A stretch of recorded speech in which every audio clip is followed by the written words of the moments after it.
Ce logo a créé un débat monumental.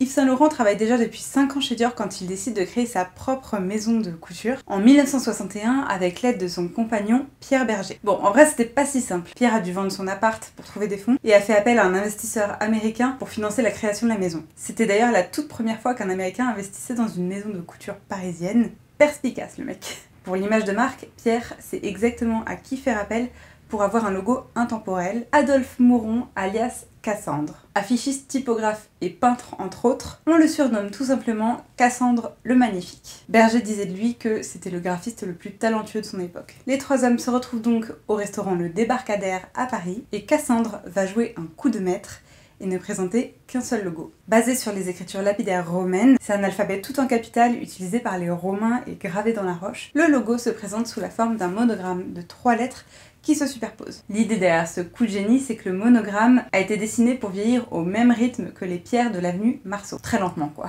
Ce one-shot restera inchangé jusqu'à aujourd'hui. Et arrive enfin l'heure du débat. En 2012, Hedi Slimane prend la tête de la création et de l'image et souhaite faire évoluer la griffe. Il décide alors de créer un second logo, Saint Laurent Paris. La révélation du nouveau logo en typo Helvetica et dépourvu du mot Yves provoque immédiatement un débat qui va déchaîner les passionnés et les clients de la marque. Jugé simpliste, il est incompris et on le compare à la tragédie du logo Gap qui, après avoir affiché son nouveau logo en 2010, a dû faire machine arrière suite au mécontentement de ses clients. On se retrouve donc avec 2 logos différents. L'original pour la parfumerie et le nouveau pour la partie mode. Personnellement, j'avoue que je suis plutôt assez fan du logo originel, donc le monogramme YSL, et j'ai déjà parlé de l'uniformisation des logos qui, moi, me plaît pas trop. Cependant, j'ai fait des recherches et il s'avère que ce nouveau logo existe en fait depuis super longtemps.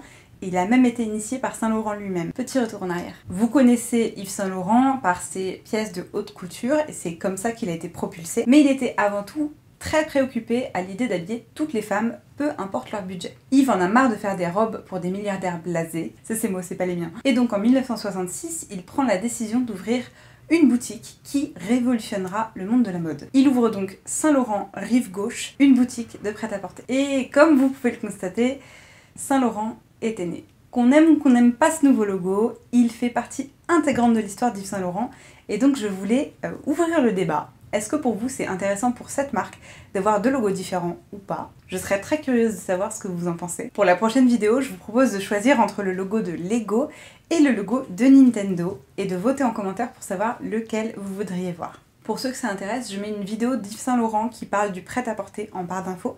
Il n'y a pas beaucoup de vues dessus, donc je sais pas si elle est très connue ou pas, mais je trouve ça super intéressant. N'hésitez pas à vous abonner et à me laisser un petit pouce bleu, ça me ferait vraiment plaisir et ça aide la chaîne à grandir. On se dit à très vite, bye. Pour l'image de marque, Pierre Berger sait exactement à qui... Pour l'image de marque, Pierre Berger...